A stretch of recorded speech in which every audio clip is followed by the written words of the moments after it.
Wow, we do. Well, thank you.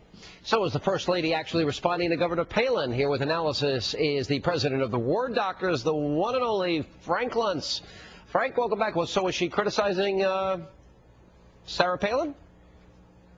I think she's just reaching out to everyone who's been critical of her husband. And there's a word that I want to focus on with Michelle Obama, and that is when she talks about that he's done a fantastic job of the danger when you try to articulate a position, particularly when you're related to that individual, is when you go overboard, that he's been fantastic, that he's been perfect. The American people still like Barack Obama as a person. Over 60% of Americans believe that his that his personality has been favorable, that they like him. Only 40%, Sean, agree with his policies. Yeah. So that he's done a fantastic job, the American people don't agree. Well, they don't agree, and his numbers are heading to the 30s if you look at the recent poll numbers out here.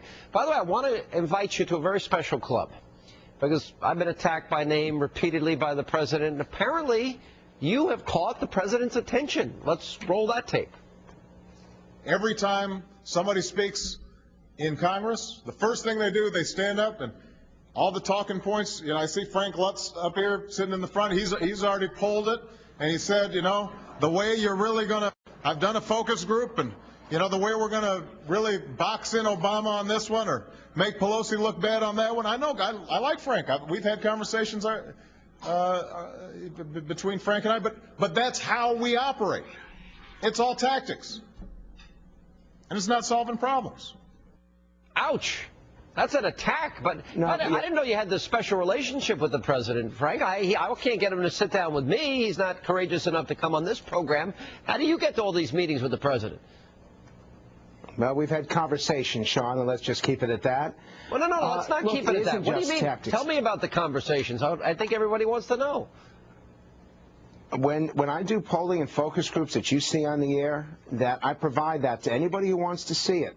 So if elected officials in Washington want to know why the dials went up, want to know the reactions to the focus group, at Fox News, unlike any other news source, your stuff is all open for people to take a look at. And so they've expressed an interest in what we find out. But I want to go back to something that he said. It isn't tactics. Language isn't just about words. It really is about meaning.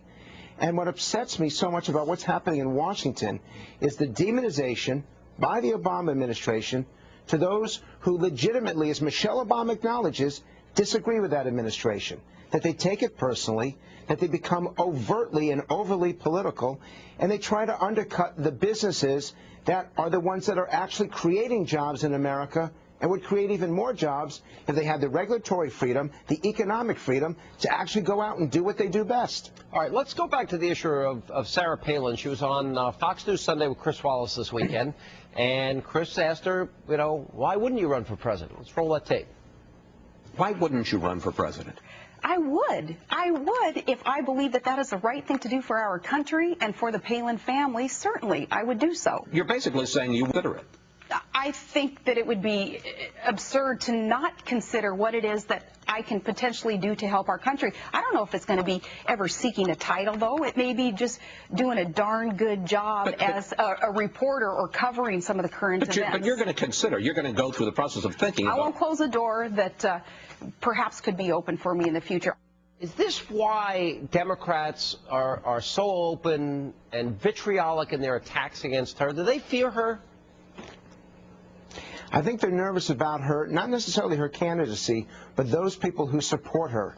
And there's a reason why Virginia happened, New Jersey happened, and Massachusetts happened.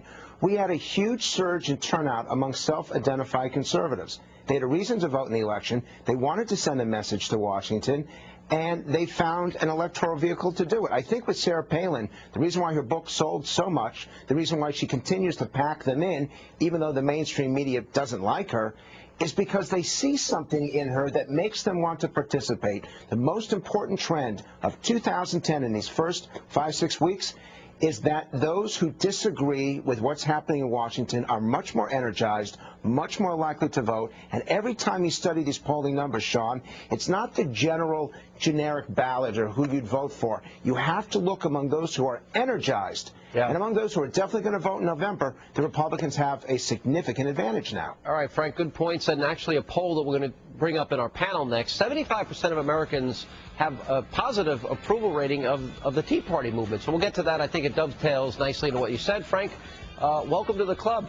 And tell the president I said hi and to come on the show. You can be the ambassador to bring us together, and I'll buy him a beer and I'll pay for it in the spirit of spreading the wealth. Sean, I'm a lot of things, but a diplomat, I'm not. Well, all you have to say is Mr. Hannity extended an invitation the next time you, quote, chat with him. Anyway, good to see you, Frank. You got it, Sean.